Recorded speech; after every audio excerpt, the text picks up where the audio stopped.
Shalom bien-aimés, je vous salue tous dans le nom glorieux et puissant de Jésus-Christ de Nazareth, l'homme de tous les temps, celui qui s'appelle Je suis, le Yehoshua HaMashiach, celui qui se conjugue toujours à tous les temps, celui qui était hier, celui qui est aujourd'hui et celui qui vit à jamais. Je vous bénis, l'Assemblée des Saints, je vous bénis, l'Assemblée des élus, que Dieu vous bénisse tous. Et je voulais encore aujourd'hui partager cette parole avec vous concernant l'enlèvement. Un événement que l'Église attend depuis longtemps. Un événement majeur que l'Église attend. Parce que je vous rappelle, bien-aimés, que notre cité n'est pas terrestre. Notre cité est céleste. La Bible déclare que nous sommes dans le monde, mais nous ne sommes pas de ce monde. C'est-à-dire qu'il nous a réservé quelque part un endroit où nous allons passer une vie dans la joie, dans la paix, dans l'adoration, éternellement, bien-aimé. Peu importe les situations que tu peux traverser aujourd'hui, la garantie pour nous les chrétiens, c'est qu'après cette vie, il y aura une autre vie, qui est la vie éternelle. Mais je te rappelle qu'on a deux vies éternelles. Celui qui a pratiqué la justice, celui qui a suivi Jésus, celui qui a respecté sa parole, il vivra éternellement dans le paradis, dans les saints des dieux, dans la nouvelle Jérusalem. Mais celui qui ne va pas suivre Jésus, celui qui doit rejeter sa parole, il ira vivre éternellement aussi, mais en enfer. Et quand on parle de l'enfer, dans la parole de Dieu, bien-aimé, c'est un endroit où il y aura la douleur éternelle. Il y aura des cris éternels. Voilà pourquoi aujourd'hui je vais encore revenir sur la parole de Dieu, les Saintes Écritures, pour nous éclairer encore une fois de plus en ce qui concerne l'enlèvement. Alors je voulais commencer par la définition de l'enlèvement. Qu'est-ce que l'enlèvement? J'entends donc parler de l'enlèvement. Et nous voulons savoir encore aujourd'hui, commencer par la définition de ce mot, l'enlèvement. Une expression qui n'existe pas dans la Bible, je l'ai dit autrefois, mais une expression qui a été choisie pour symboliser un événement. Parce que l'enlèvement, c'est l'action d'enlever. Et enlever, dans la Bible, en grec, analambano, qui veut dire élever, soulever pour le but de transporter, qui veut dire enlever. Voilà la définition du mot qui est l'action de enlever. Nous avons comme pour texte de base Nombre 10, verset 1 au verset 3. Nous avons le verset 8 aussi. Et je te conseillerais de lire tous les chapitres à la maison. Les Nombres, verset chapitre 10 à partir du premier verset. Nous avons le livre de 1 Thessaloniciens 4 du verset 13 au verset 18. C'est un message que j'ai fait en audio. Mais les bien-aimés ont désiré bien que je le fasse en visuel, c'est-à-dire qu'en vidéo tel que je le fais aujourd'hui. C'est un message qui a déjà été publié depuis la semaine passée. Et donc je voulais revenir encore, peut-être pour ajouter une pierre sur l'édifice, peut-être pour ajouter un élément afin que nous puissions ensemble aller de l'avant. Quand nous lisons Nombre 10, verset 1 au verset 3. Nous lisons la parole du Seigneur dans Nombre 10, du verset 1 au verset 3, et puis nous allons au verset 10. L'Éternel parla à Moïse et dit, fais-toi 2 trompettes d'argent, et tu le feras d'argent battu. Elles te serviront pour la convocation et pour de l'assemblée et pour le départ des camps. Quand on sonnera, toute l'assemblée se réunira auprès de toi, à l'entrée de la tente d'assignation. Je vais aller au verset 8. Les fils d'Aaron, les sacrificateurs, sonneront des trompettes. Ce sera une loi perpétuelle pour vous et pour vos descendants. Parole du Seigneur. Nous allons nous arrêter là pour le premier passage. Nous lisons 1 Thessaloniciens 4. 1 Thessaloniciens 4, du 13e verset au verset 18. La Bible dit ceci. Nous ne voulons pas, frères, que vous soyez dans l'ignorance au sujet de ceux qui sont décédés. Dans d'autres versions, au sujet de ceux qui dorment, afin que vous ne vous affligiez pas comme les autres qui n'ont point d'espérance. Car si nous croyons que Jésus est mort et qu'il est ressuscité, croyons aussi que Dieu ramènera par Jésus et avec lui ceux qui sont décédés ou ceux qui dorment. Voici en effet ce que nous vous déclarons d'après la parole du Seigneur. Nous les vivants, restés par l'avènement du Seigneur, nous ne dévancerons pas ceux qui sont décédés ou ceux qui dorment.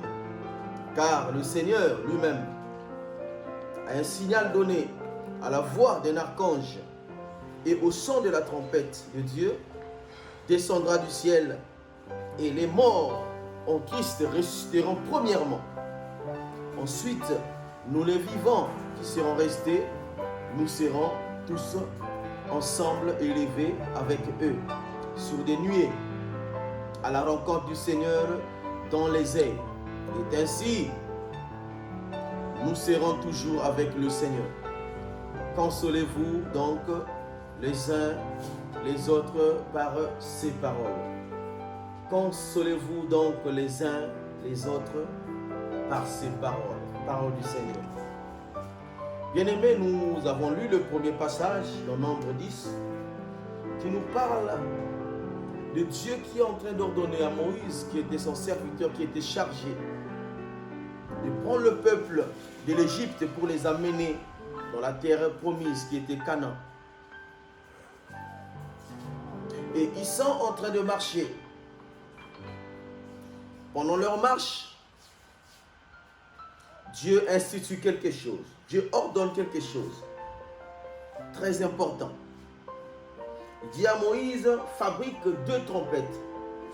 Une trompette servira pour la convocation du peuple, pour le rassemblement du peuple. La deuxième trompette servira pour le départ du peuple. Et il a dit à la fin au verset 8, c'est les sacrificateurs, les fils d'Aaron, qui sonneront la trompette. Alors nous savons que les sacrificateurs, c'était tous enfants des Lévites qui n'avaient pas part aux terres en Israël, qui étaient au service de l'Éternel, qui étaient au service du sacerdoce. Et donc c'est ce peuple-là que Dieu choisit. C'est cette tribu-là que Dieu choisit pour sonner la trompette. Donc, une personne devait être formée. Une personne devait recevoir les instructions venant de Dieu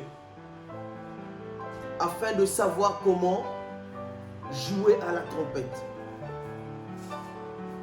Il y avait 2 trompettes en argent.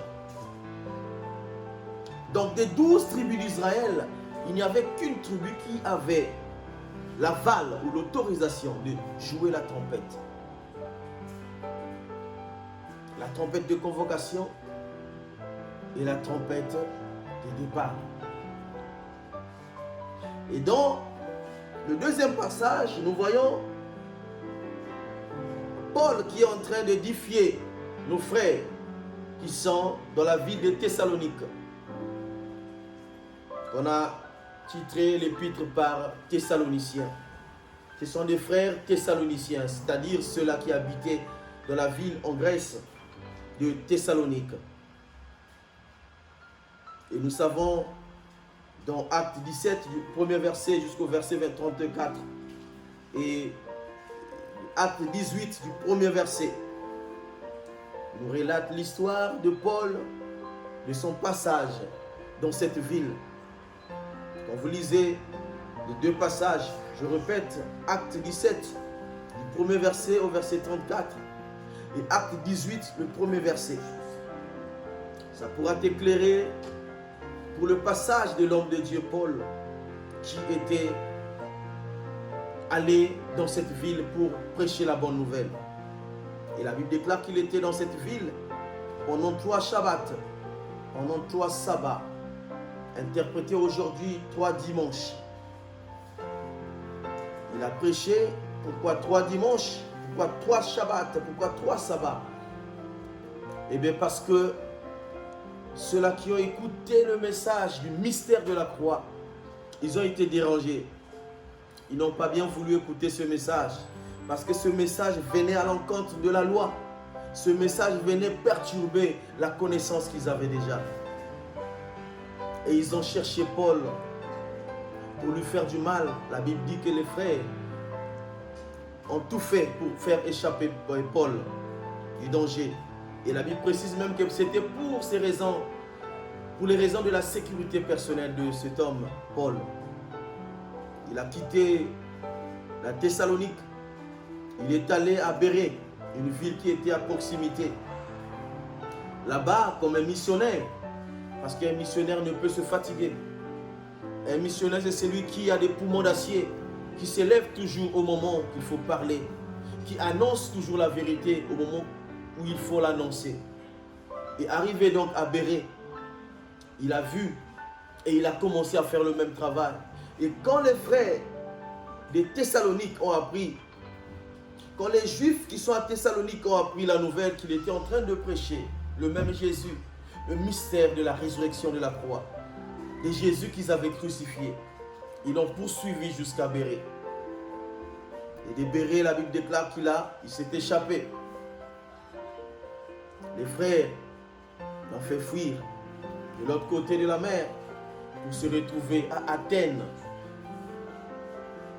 Et à Athènes, il arrive, il fait la même chose. Bien aimé, je te conseillerais de lire ces 2 passages que je t'ai donné tout à l'heure, afin que tu aies la lumière sur le passage de l'homme de Dieu dans cette ville. Il arrive à Athènes, il fait le même travail et finalement, il se retrouve à Corinthe. Mais ne pouvant plus retourner là où il avait laissé la sémence, il avait chargé son fils Timothée afin de continuer à arroser. Et quand Timothée rentre pour lui faire le compte rendu,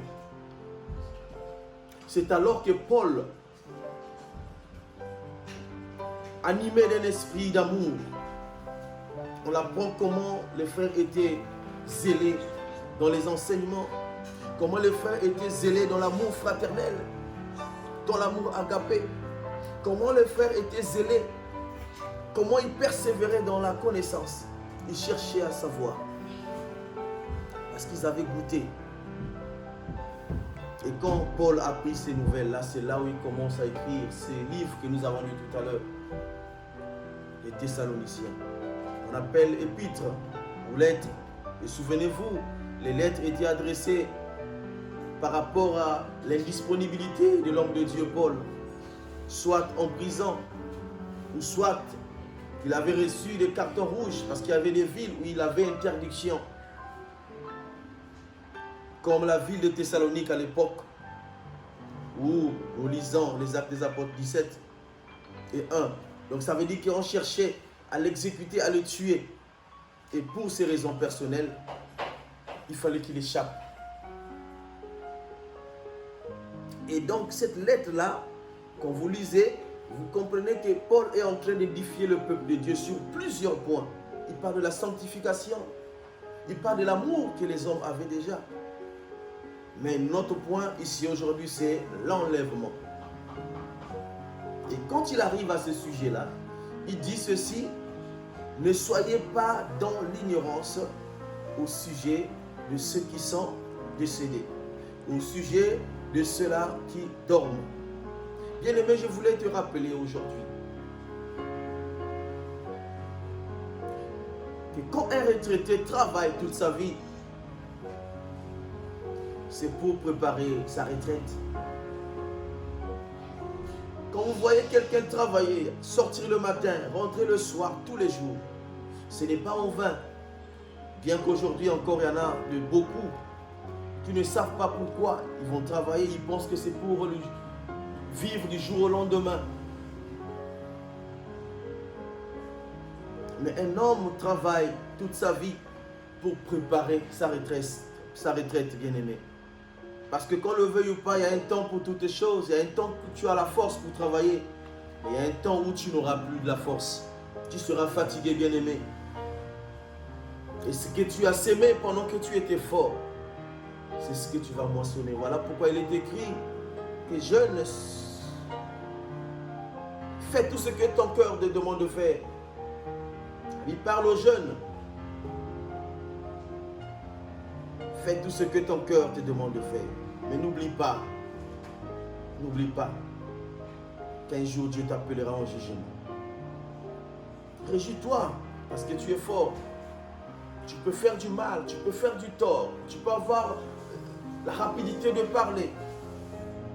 Tu peux avoir une accusation même pour ceux-là qui n'ont rien fait. Mais bien-aimé, je te dis que chaque chose a un temps. Il y aura un temps que tu iras devant le trône de Dieu, répondre des actes que tu auras commis ici-bas. Et ce jour-là, tu n'auras plus de force. Ce sera le plus fort des forts qui seront en face de toi. Il te posera les questions, il te montrera tout ce que tu as fait. Voilà pourquoi nous disons que nous sommes des pèlerins sur la terre. Nous sommes des passagers, nous sommes des voyageurs. Et un jour, Dieu nous appellera en jugement. Donc je suis en train d'illustrer la retraite par rapport à l'enlèvement. Qui sera enlevé, bien-aimé? Quand nous lisons le texte de Nombres que nous avons lu tout à l'heure et Thessaloniciens, nous comprenons que la trompette devait être sonnée. Et le peuple devait entendre le son de la trompe. Ça veut dire qu'il y avait des différents sons. Le départ avait un son. Le rassemblement avait un son. Et il n'y avait que le sacrificateur, le joueur de la trompette, il pouvait, excusez-moi, qui pouvait donner ces sons agréables afin que le peuple sache que ce son-là est pour la convocation, que ce son-là est pour le départ. C'est-à-dire en d'autres termes que quand la trompette était mal jouée et le peuple était mal orienté. Voilà pourquoi dans 1 Corinthiens 14, 7 à 8, on dit: ces objets, il nous rappelle, ce sont des objets inanimés qui rendent des sons distincts. Ce sont des objets inanimés qui rendent le son. Ça veut dire que Dieu, s'il veut parler à un peuple, il passe par un objet inanimé. Et vous souvenez-vous que la Bible dit que quand il créa l'homme, il prit le format de la poussière, inanimé. Et pour que l'homme devienne une âme vivante, la Bible déclare qu'il a soufflé dans ses narines le souffle de vie. Et l'homme est devenu une âme vivante. Et l'homme est devenu une âme vivante, pourquoi? Pour servir à celui qui l'a créé. Pour annoncer la bonne nouvelle. La Bible dit ceci dans le livre de Marc 16, à partir du 15e verset. Elle dit, c'est le tout dernier message de notre Messie. Il a dit, allez partout dans le monde, prêchez la bonne nouvelle. Prêchez la bonne nouvelle à toute la création. Bien-aimé, je te rappelle aujourd'hui que ce n'est pas en vain que Dieu t'a choisi. Dans la ville où tu es, dans la famille où tu es, dans l'entourage où tu es, dans le local de travail où tu es, ce n'est pas en vain. Dieu t'a choisi pour parler, pour annoncer la bonne nouvelle. Pour annoncer la bonne nouvelle. Et quand le sang est distinct, c'est alors que le peuple saura se préparer. Quand le sang est distinct, c'est alors que le peuple saura que c'est pour démarrer. Et donc nous voyons un sacrificateur qui reçoit un enseignement, qui reçoit une formation pour ce travail. Et je voudrais te dire que cette parole ne peut être transmise à une personne choisie de Dieu.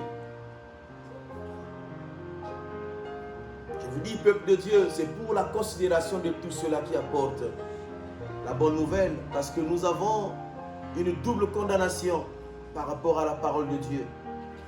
Celui qui jouera mal la trompette, celui qui va mal interpréter la parole de Dieu, sa sanction sera double. Et voilà pourquoi il fallait respecter tous ceux-là qui sont porteurs de la sémence, de la bonne nouvelle. De la bonne nouvelle. Nous lisons la parole de Dieu dans le livre de Hébreux, Psaume 89, 15. Toujours, nous continuons. Les psaumes.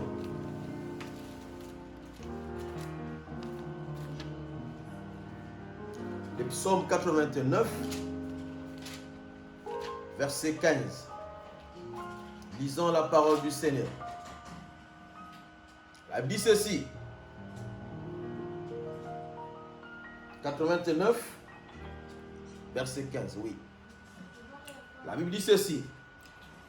La justice et l'équité sont la base de ton trône. La bonté et la fidélité sont devant ta face. Heureux, verset 16, heureux le peuple qui connaît le son de la trompette.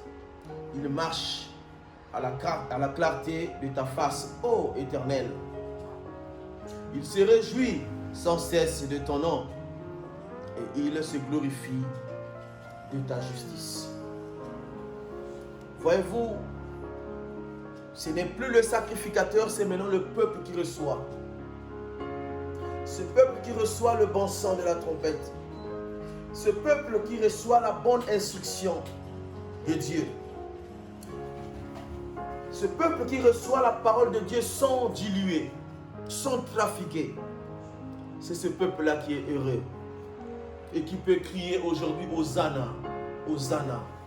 Parce que nous sommes en face des défis que le monde nous présente aujourd'hui. Pendant que je suis en train de vous faire passer ce message, nous sommes en quarantaine. C'est-à-dire qu'il y a un décret qui est sorti par rapport à ce fameux virus que vous entendez. Coronavirus. Un virus avec une couronne. Un virus couronné. D'après les médias. Parce que les informations viennent d'un côté. Et d'après ce que nous avons reçu. Nous ne rejetons pas cette information. Mais je vous apprends qu'aujourd'hui, toute la France est en quarantaine aujourd'hui. Depuis hier. Donc je suis en train de vous parler de la parole de Dieu depuis la maison. C'est pour dire que cette parole Pour celui qui a reçu la bonne sémence de Dieu, peu importe l'endroit qui peut être isolé, peu importe le coin qui peut se trouver, cette sémence, si elle a écouté le bon son de la trompette, cette sémence va parler. Cette semence va te rappeler, frère. Cette semence va te rappeler, ma soeur, de ce que Christ avait prévenu. Parce que pour nous, l'Église, ce n'est pas nouveau ce qui arrive. Ce n'est pas nouveau. Je voulais t'édifier, toi, frère, toi, ma soeur, qui est dans un coin où on t'a imposé que tu ne pouvais pas sortir parce que, voilà, pour éviter la contamination, pour éviter de contaminer les autres, il fallait rester chez soi. On t'a même interdit d'aller faire la visite de tes parents, de tes proches, jusqu'à nouvel ordre. Tous ceux qui travaillent ont été arrêtés. Et tous les services non essentiels ont été arrêtés, c'est-à-dire les magasins qui n'ont pas la priorité par rapport à ce qui se passe aujourd'hui. Ils ont tous fermé. Et nous sommes en train de traverser une période de guerre, tel qu'a déclaré notre président de la République, Emmanuel Macron. Et donc nous sommes dans les maisons, on a fait sortir l'armée. La nuit, nous les avons vus pour contrôler. Si tu sors, tu n'as pas l'autorisation pour sortir de chez toi. Si tu n'as pas une autorisation, on te colle une amende qui va de 35 à 135 euros. Et encore qui peut s'ajouter sur des peines. Et c'est à toi, ma soeur, c'est à toi, mon frère, que je suis en train d'adresser cette bonne nouvelle. Afin que cette parole, afin que tu te refères aux Écritures. La Bible déclare que vous qui êtes le bois sec, vous vivez pire que ce que moi j'ai vécu. Moi, je suis le bois vert, j'ai vécu ces choses. À combien de forte raison, vous qui êtes le bois sec. Jésus nous avait déjà prévenu. Ne pleurez pas pour moi, mais pleurez pour vous et pour vos enfants. Et Jésus nous a annoncé qu'avant que le temps n'arrive, avant que ce temps n'arrive, il y aura des famines, il y aura des situations difficiles. D'où ce qui nous est présenté aujourd'hui. C'est parmi les cas que Jésus nous a annoncé dans plusieurs textes de la Bible, que nous devons traverser des moments difficiles, des moments où personne ne pourra comprendre ce qui se passe s'il n'est pas dans la lumière. Des moments difficiles où tu ne pourras pas même t'approcher de celui de la personne que tu aimes. Et nous avons la parole de Paul qui dit que même si je suis lié, même si je suis enfermé, mais personne ne pourra lier la parole de Dieu.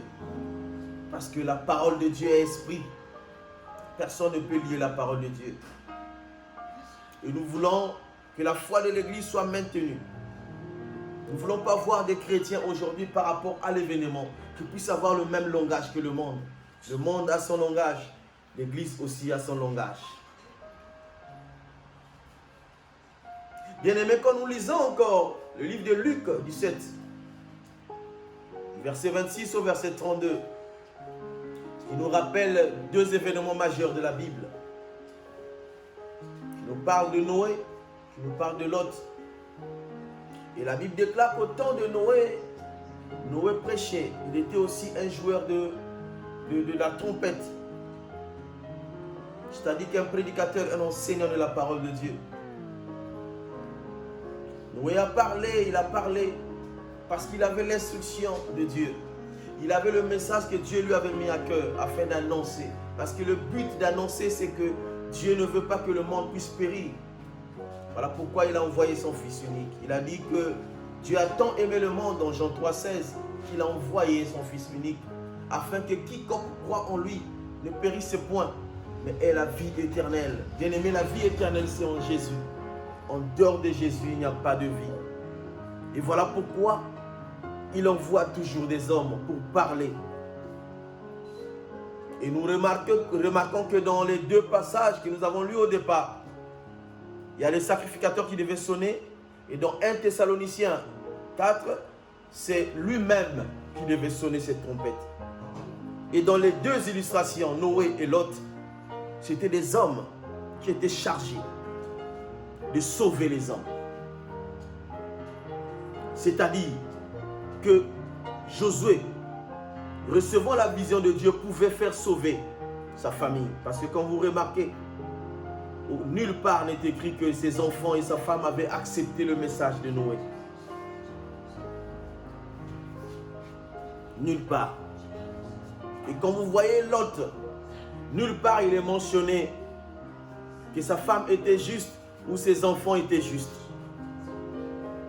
Dieu cherche un homme, un seul. Et c'est par cet homme-là que l'humanité est sauvée. Voilà pourquoi nous avons Jésus. Il joue toujours dans ses stratégies.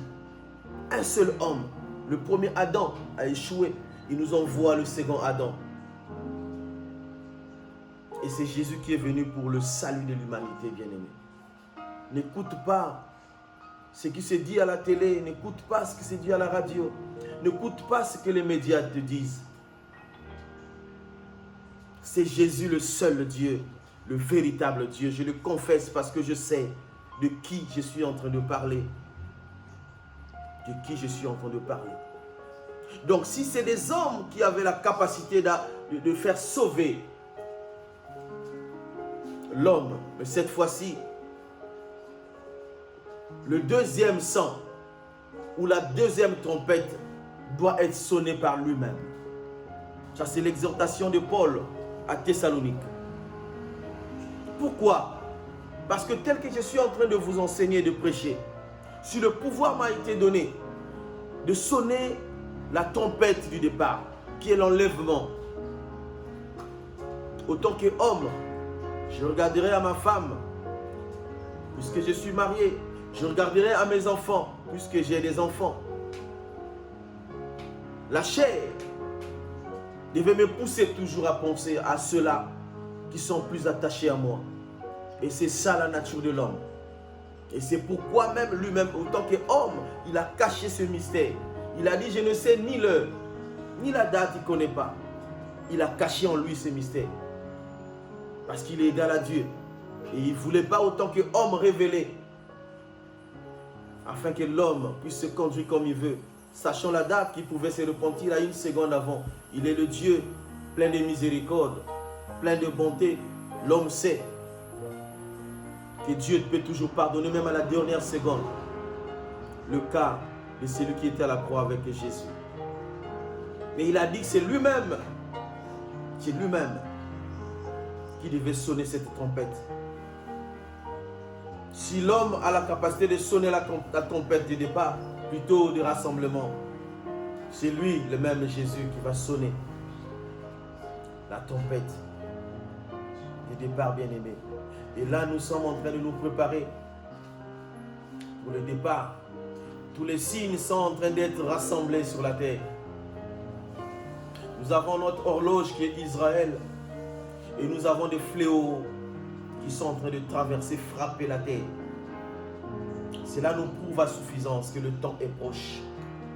Et que nous devons bien préparer nos valises. Nous devons bien rester attentifs au son de la trompette. Afin que personne ne reste. Afin que tous, tel que Dieu le souhaite, que tous nous parvenons au salut.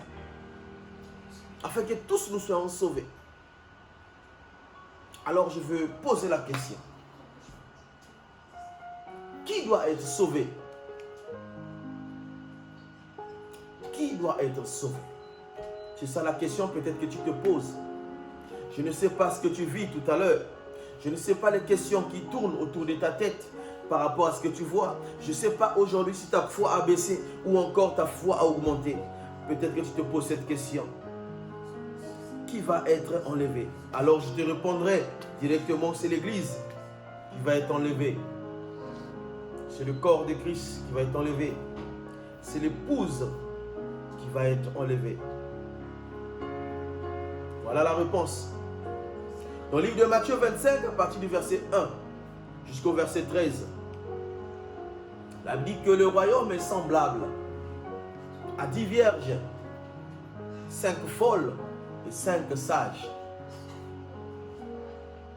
que le Seigneur avait choisi, que l'époux avait choisi. Voilà, je vais vous épouser. Je vais vous prendre en mariage d'être 10. Mais le secret, c'était quoi? C'était de toujours garder sa lampe allumée. Il fallait que la lampe soit toujours allumée. Mais la Bible déclare dans ce passage que les 5 sages ont gardé leur lampe allumée. Ça veut dire qu'il ne manquait pas de l'huile qui symbolise la parole de Dieu. Qui symbolise la parole de Dieu. Il ne manquait pas de l'huile dans leur lampe. Il y avait toujours de l'huile. Et il y avait 5 folles qui avaient perdu leur sens de vie et qui ne pensaient plus à mettre de l'huile dans leur lampe. Et la Bible déclare que quand l'époux est revenu chercher l'épouse, il a trouvé 5 qui avaient leur lampe allumée. Et les 5 qui n'avaient pas leur lampe allumée ne pouvaient plus entrer. Et pendant qu'elles ont appris que l'époux était là, ils ont demandé. Les femmes ont dit, mais nous n'avons que de l'huile pour nous. On ne peut pas vous le donner. Et la Bible dit que ces 5 étaient restés. Voilà un peu l'image que Dieu nous donne. Et il dit que c'est de même quand le Fils de Dieu reviendra. Ça sera pareil. Vous avez reçu des enseignements. Aujourd'hui, nous avons l'interdiction d'aller dans nos lieux de culte. Je l'ai parlé précédemment de ce que c'est que l'Église. Dans la définition de l'Église, ecclésia en grec, veut dire un groupement, veut dire un rassemblement. Ce n'est pas un local, ce n'est pas un endroit défini. Ça veut dire que là où 2, 3 s'assemblent au nom de Jésus, Jésus est là au milieu d'eux. Et moi je crois que ce qui est arrivé aujourd'hui est aussi venu pour détourner la pensée de l'homme, pour contredire la pensée de l'homme qui se disait que pour adorer, il fallait aller à Jérusalem. Pour adorer, il fallait aller à la Samarie. Jésus est venu confondre. Il a dit les vrais adorateurs, en Jean 4, adorant le Père en esprit et en vérité. Ce n'est ni en Jérusalem, ce n'est ni à la Samarie.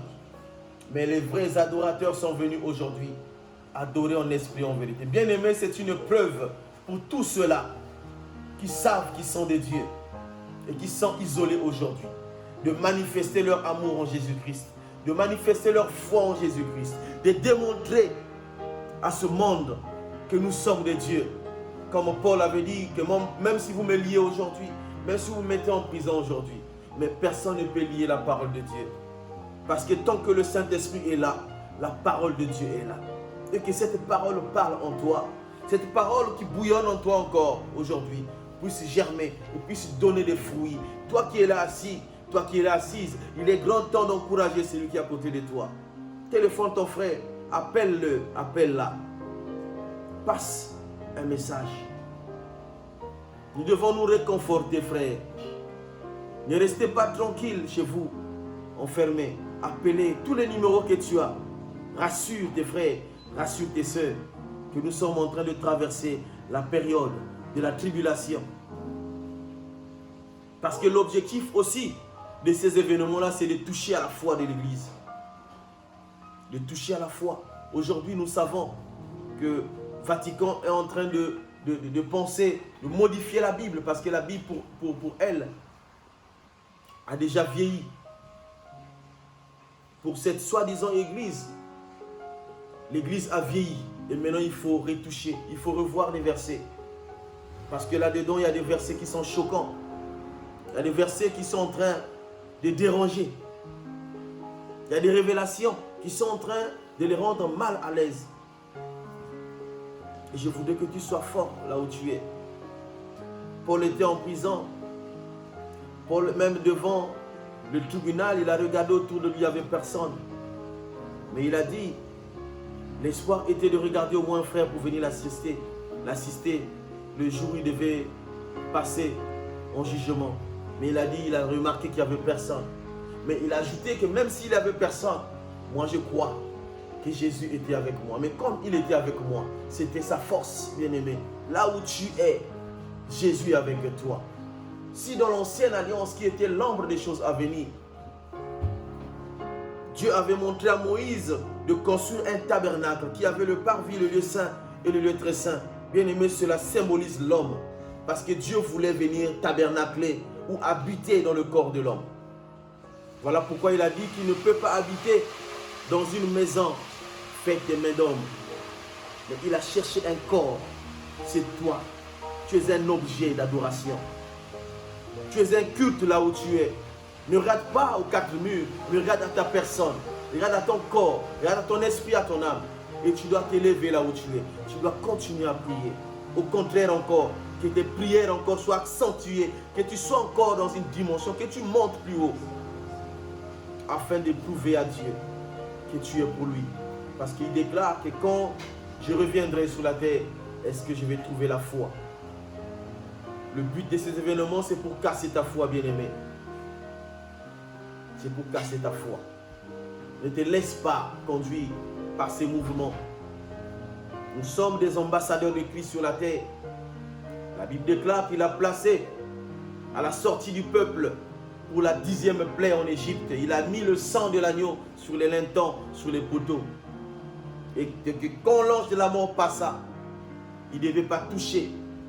Parce qu'il y avait déjà des morts sous prétexte dans ces maisons-là. Qui symbolisaient le sang de l'agneau. Or, nous avons celui qui est mort à la croix de Golgotha, qui s'appelle Jésus. Le nom au-dessus de tous les noms. La Bible déclare qu'après sa résurrection, il est allé élevé au-dessus de tous les anges, aller s'asseoir à la droite du Père. Et il intercède en faveur de l'Église.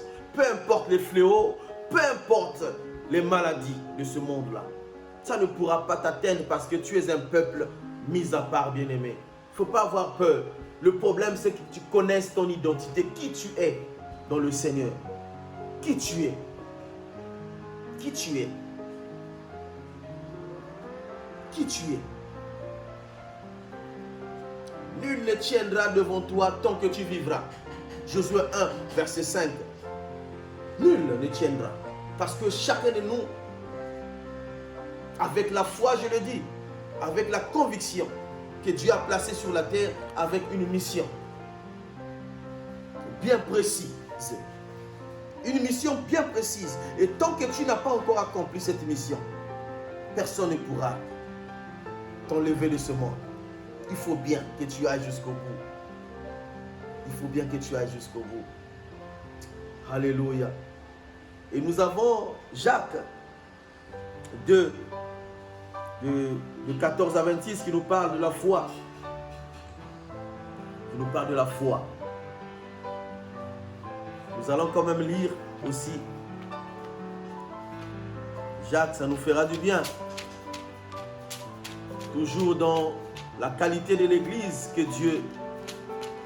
Jésus reviendra. Nous sommes dans Jacques 2, verset 14 au verset 26. Je lis la parole du Seigneur au nom de Jésus.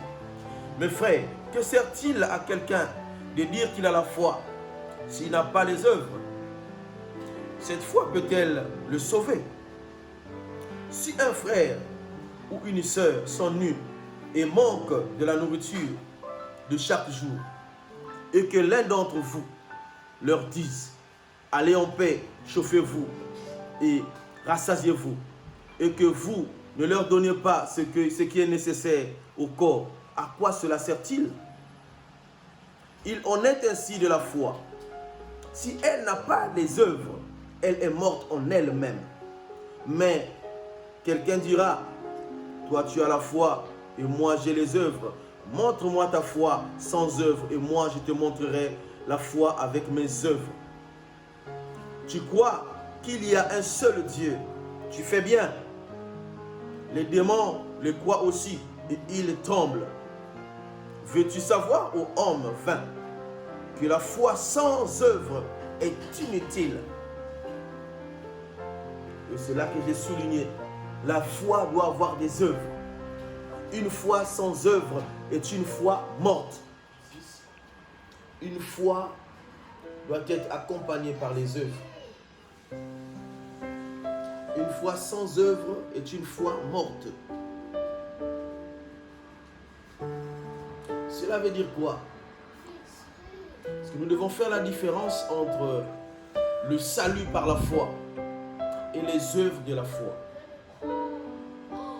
C'est deux choses différentes.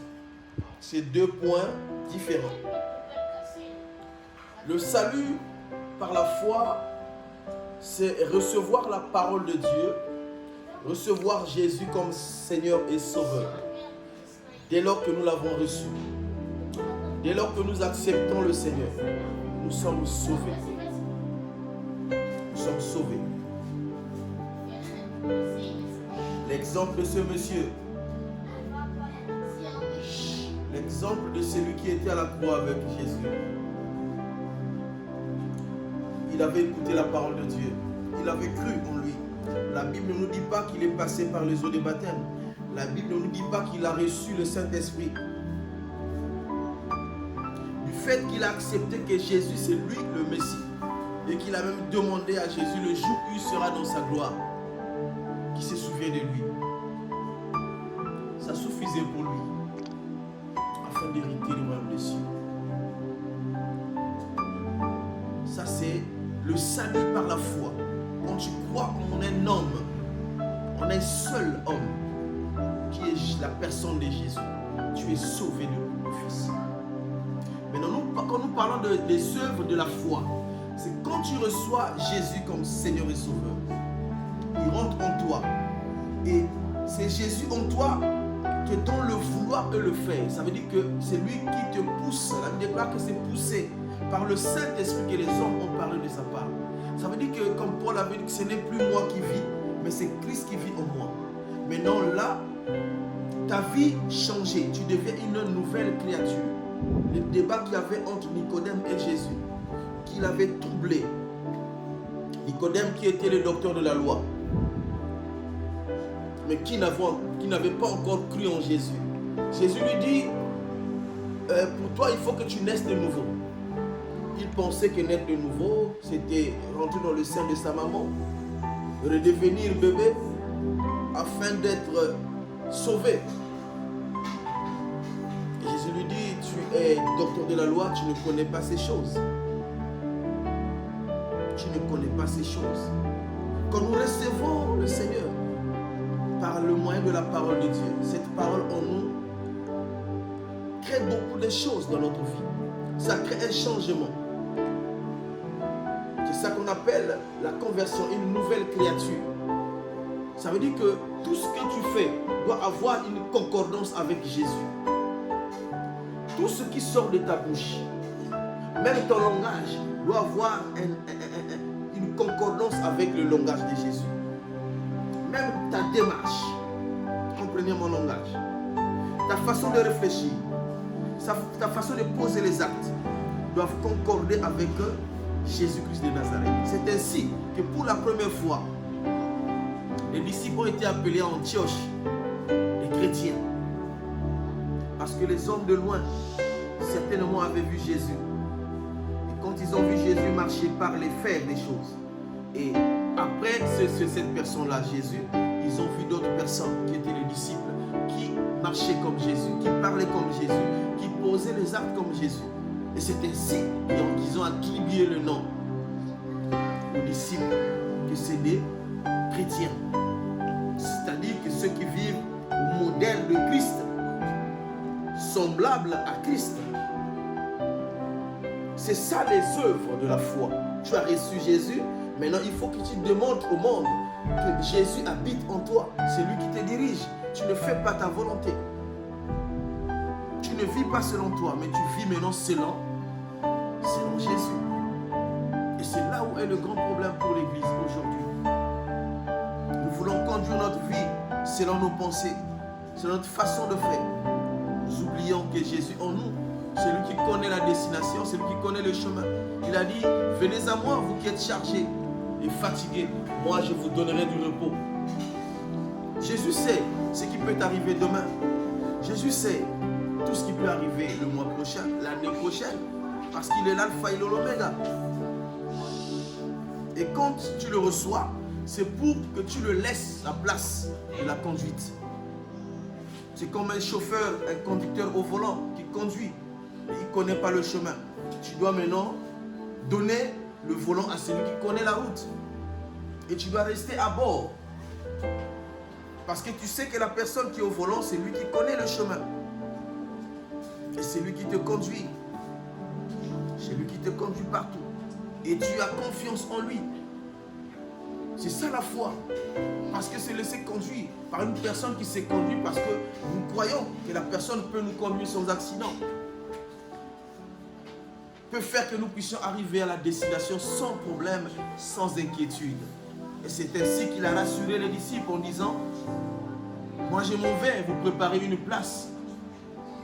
Et si cela n'y était pas, je vous ne dirai pas.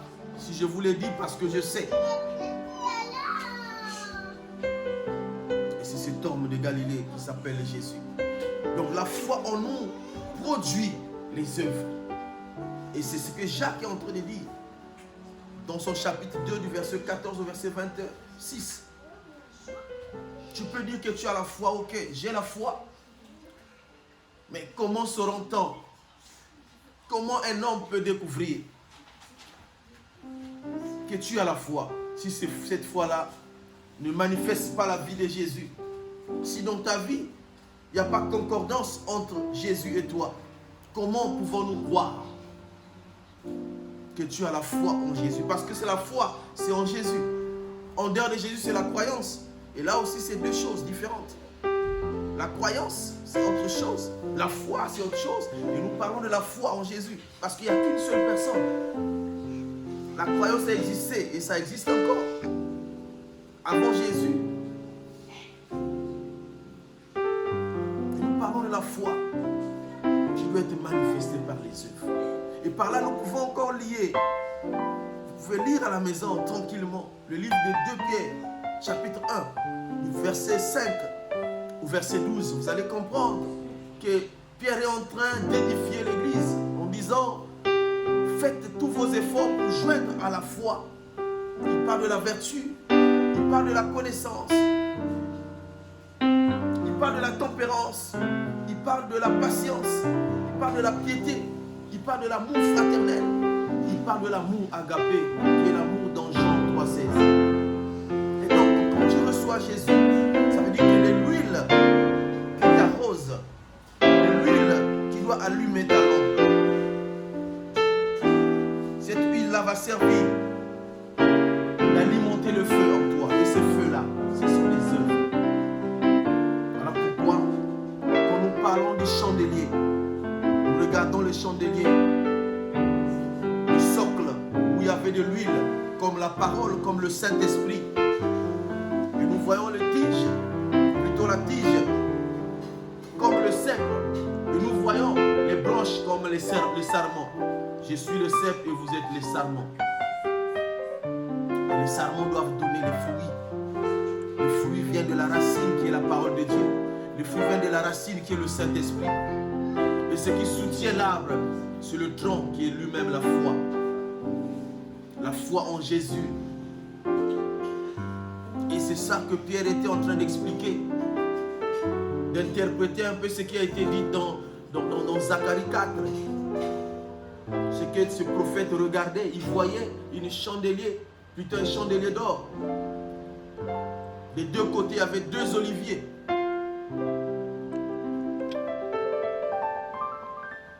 Bien-aimé, Jésus a besoin des œuvres de la foi et c'est maintenant qu'il faut manifester ces œuvres. La compassion, l'amour fraternel pour ton frère, pour tes soeurs. Bien-aimé, tu restes à la maison. Ne pense pas qu'à toi. Pense aussi à tous ceux-là qui sont enfermés dans les maisons. Pendant que nous sommes en train de traverser cette période de crise. Pense. Et donc, nous pouvons aussi dire que ces éléments-là, ces 7 éléments-là, que Jésus cherche, la connaissance, la vertu qui est l'honnêteté, la connaissance, la patience, la tempérance, la piété, l'amour fraternel et l'amour. Toutes ces choses-là se passent dans le corps de Christ. Dans le corps de Christ. C'est des dons que Dieu a donnés à chacun de nous. Et nous devons le développer. Voilà pourquoi il dit faites tous vos efforts pour joindre à la foi. Parce que la foi, nous l'avons déjà. Maintenant, reste à affronter les situations avec ton frère, avec tes soeurs. Parce que tu ne peux pas vivre une vie seule. Et c'est ainsi que Dieu avait permis qu'au départ, qu'ils soient ensemble d'abord. C'était pour développer ces éléments en eux. Une fois que tu as tous ces éléments-là, peu importe le vent, peu importe les situations bien-aimées, tu sauras comment te tenir debout. Voilà pourquoi tu as un frère qui a la connaissance. Joins-toi à ce frère. Tu as un frère qui a la vie de prière. Joins-toi à ce frère. Tu as un frère qui a le don de connaissance, qui a le don de prophétie. Joins-toi, bien-aimé. Au fur et à mesure, tu dois avancer dans la marche. En rencontrant des situations, en vivant la difficulté de ton frère ou de ta soeur. Ne rejette personne, ne refuse personne.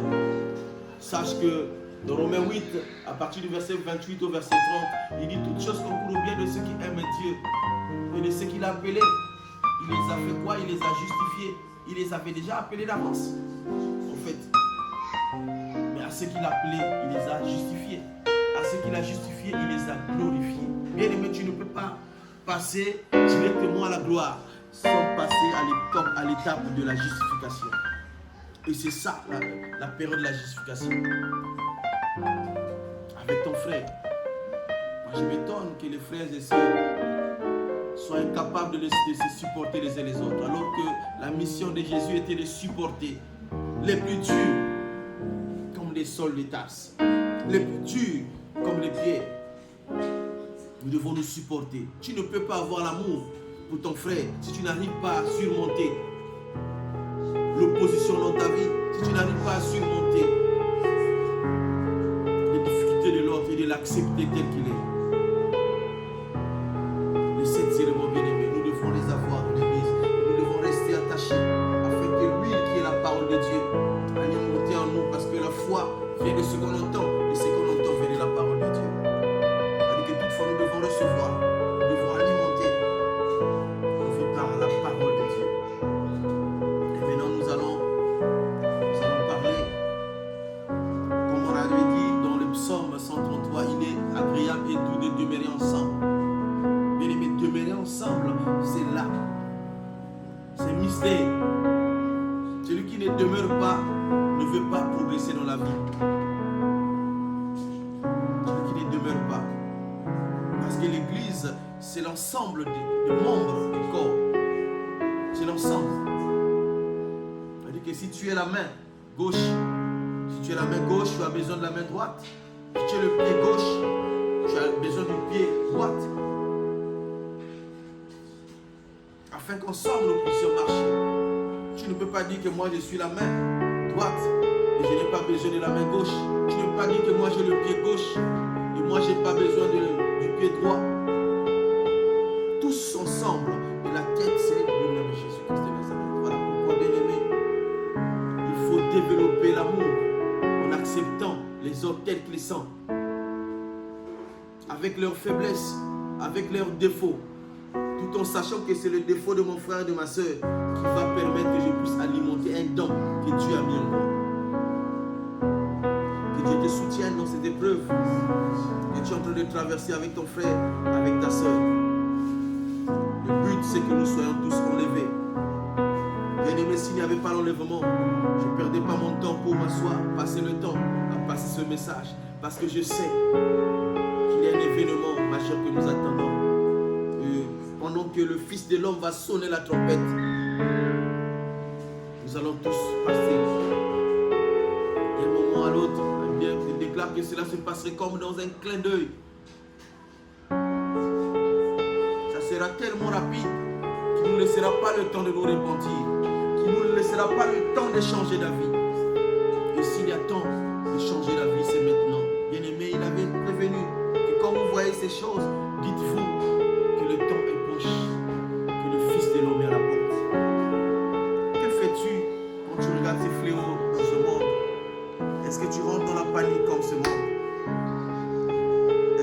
poses beaucoup de questions. Ou bien tu fais la révision de ta vie en disant que s'il revenait maintenant là, j'ai ma place réservée, j'ai la garantie. Et nous allons terminer par la grande tribulation. Parce que c'est ça le but de l'enlèvement. Jésus veut venir nous enlever pour éviter que son épouse puisse assister à des terribles événements qui vont se dérouler sur la terre. Qu'on appelle la colère de Dieu.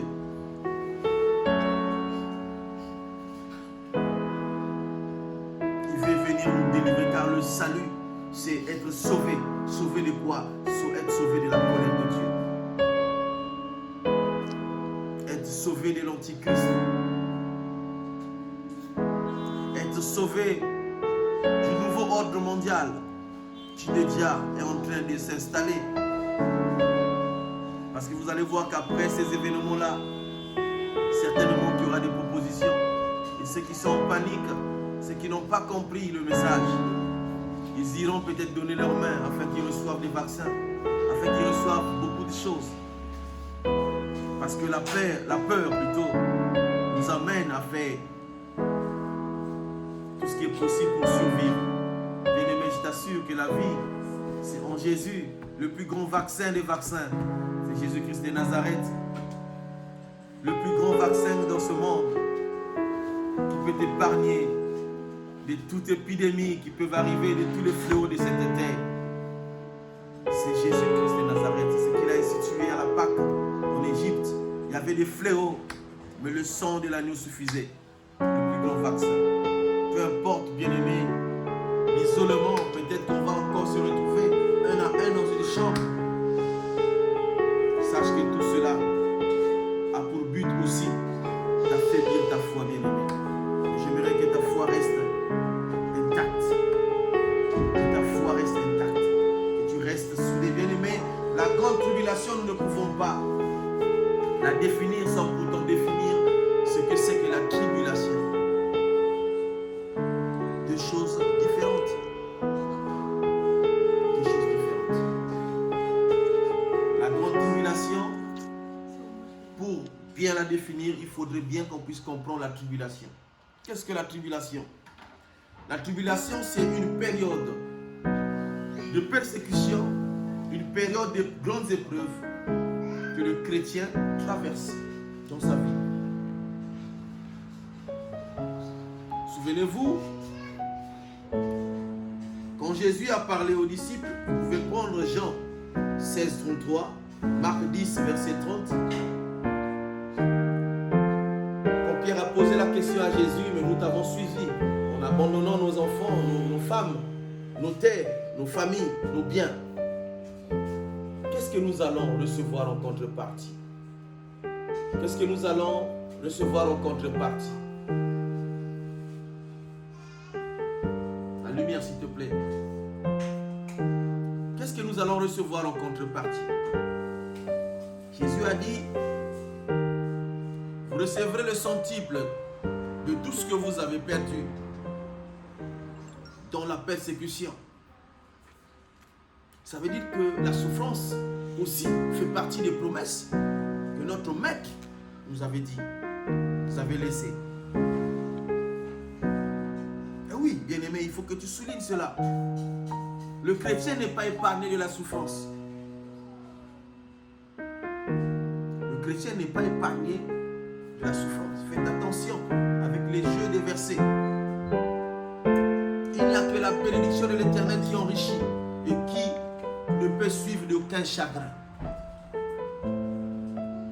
C'est souvent le verset qui est interprété en disant que nous sommes appelés à vivre des grandes choses sur la terre. Bien sûr, je le crois, parce que c'est le royaume, nous commençons à le vivre ici, sur la terre.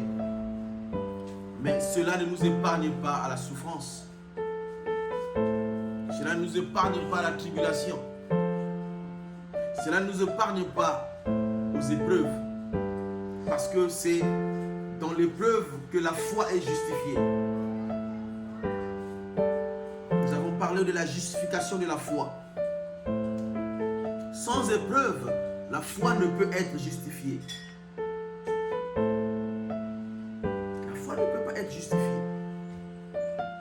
Et c'est ainsi qu'il nous a rappelé la vie d'Abraham, qui est notre père dans la foi. Alléluia. Qu'est-ce qu'il dit au sujet d'Abraham? Qu'est-ce qu'il dit? Il dit, Abraham était appelé ami de Dieu. Et quand vous lisez, je vous donnerai le verset à la fin pour expliquer, parce que je suis presque à la fin. Abraham était appelé ami de Dieu parce qu'il avait offert son fils. Mais avant d'offrir son fils, il avait reçu la parole de Dieu. Il avait reçu la confiance de Dieu. C'est par la foi. C'est par l'œuvre de ce qu'il avait fait, c'est-à-dire qu'en donnant Isaac à Dieu, qu'il a été justifié. C'est-à-dire que Dieu, pour l'appeler son ami, Dieu savait qu'il avait la foi en lui. On peut dire une foi morte, parce qu'il n'y avait pas encore les œuvres. Mais Dieu commence à l'appeler son ami à partir du moment où il donne un ordre à Abraham.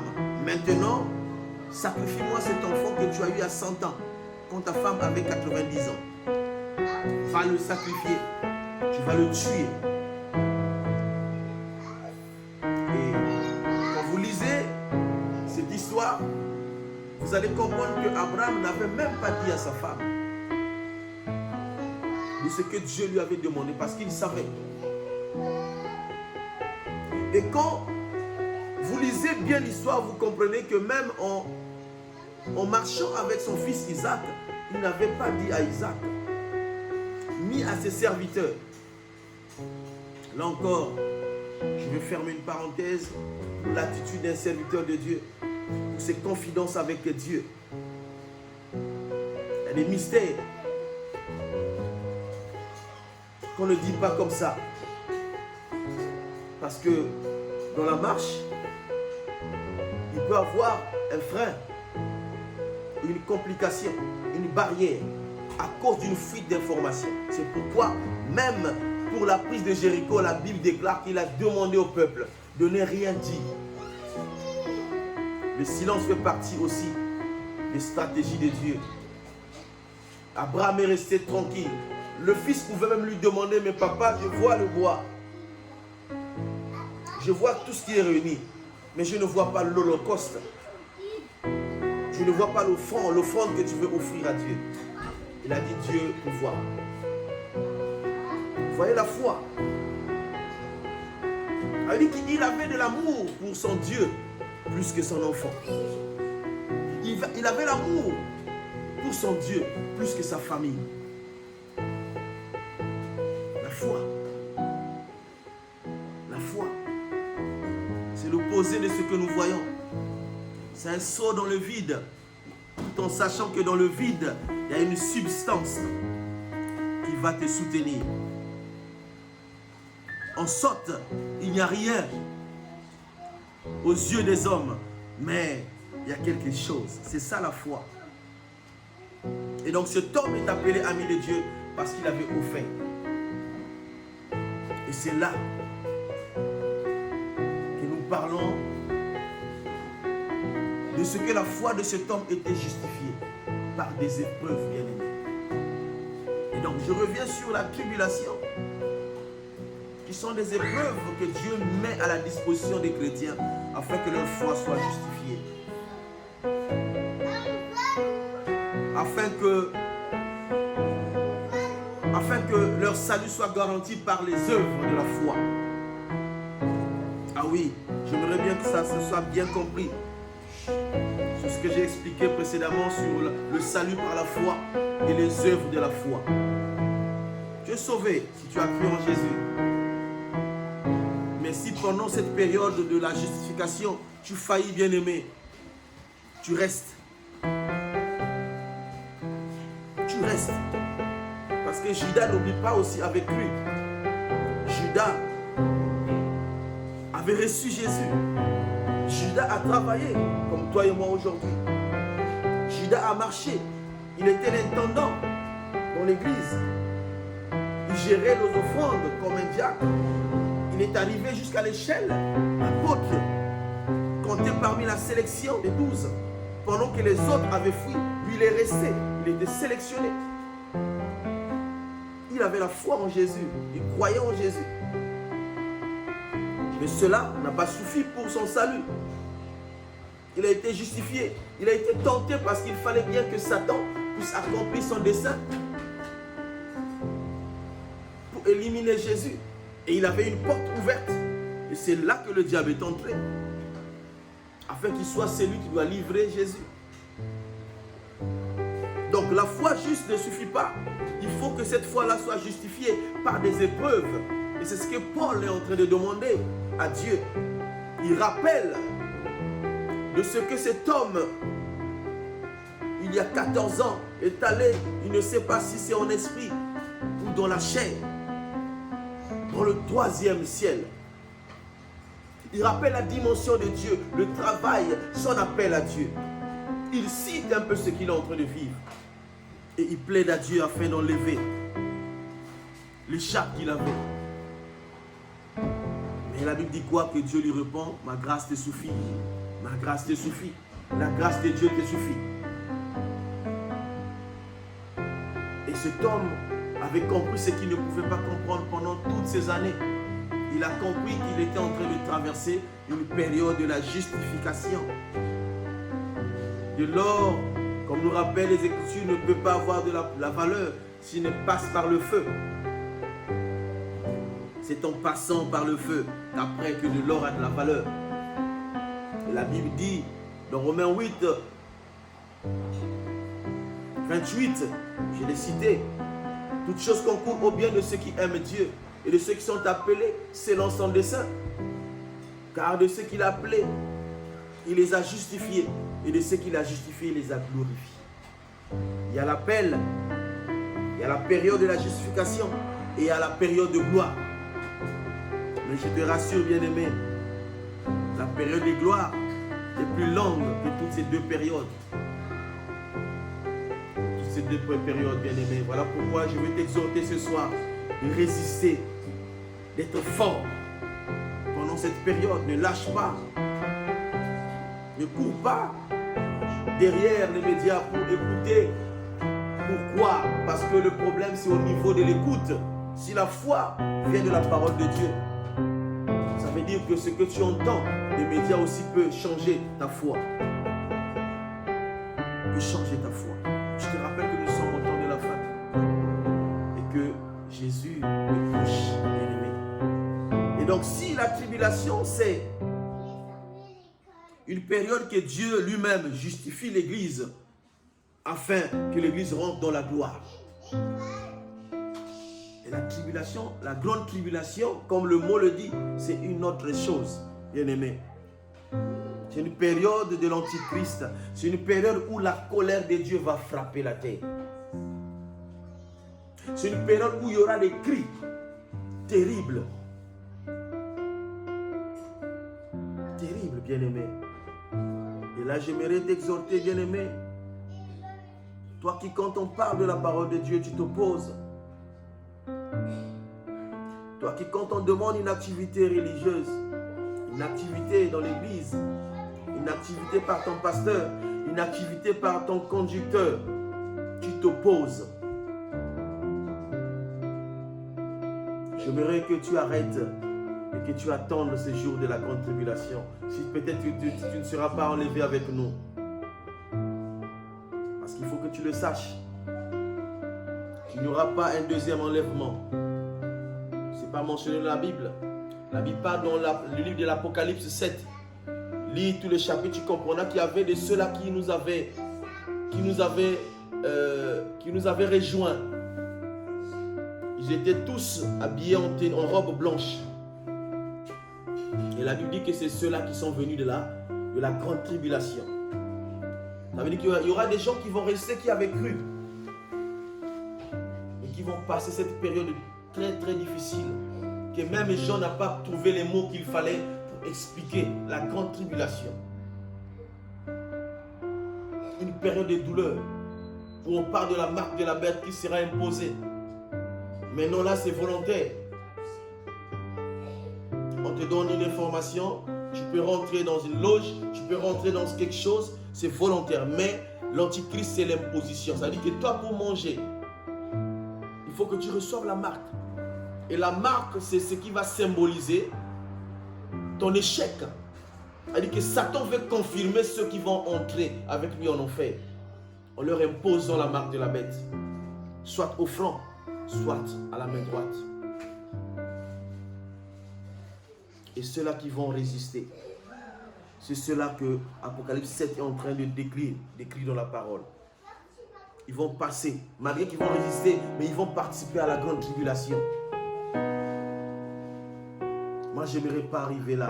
Moi, je veux participer à l'enlèvement. Voilà pourquoi je vais centrer le message sur l'enlèvement bien-aimé. Revise ta vie. Regarde autour de toi. Fais la paix avec tout le monde. La Bible dit que cherchez la paix avec tous. Et la sanctification, sans cela, personne ne verra la gloire de Dieu. Cherche la paix. Réponds-toi, bien-aimé. Humilie-toi. Pardonne à tous ceux qui t'ont fait du mal. Demande pardon à tous ceux-là que tu as offensés. Et reste dans la position d'attente, bien-aimé. Comme un voyageur qui, avant de voyager, doit préparer sa valise, doit être prêt. Regarde autour de toi, ta brosse à dents, tes habits que tu aimes doivent être dans une valise. Et la Bible nous parle des habits blancs. Elle dit que sans tache. L'église qui viendra chercher, c'est l'église sans tache ni ride.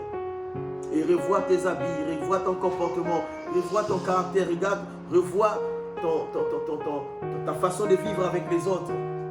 Revois ta vie, bien-aimé. Et il est encore là, à la porte, il se tient.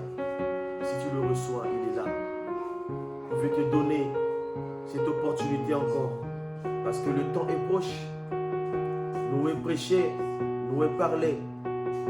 Pendant ces temps, les hommes buvaient, ils se mariaient, ils mariaient leurs enfants.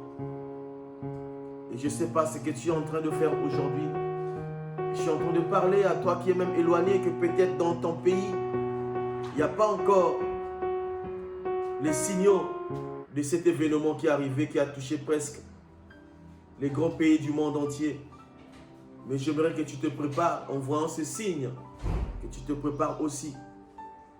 Que l'enlèvement est proche, le jour où le Fils de l'homme viendra dans les airs, qu'il va sonner lui-même le son de la trompette. Et tu dois te préparer. Tu dois te préparer. Tu dois te préparer.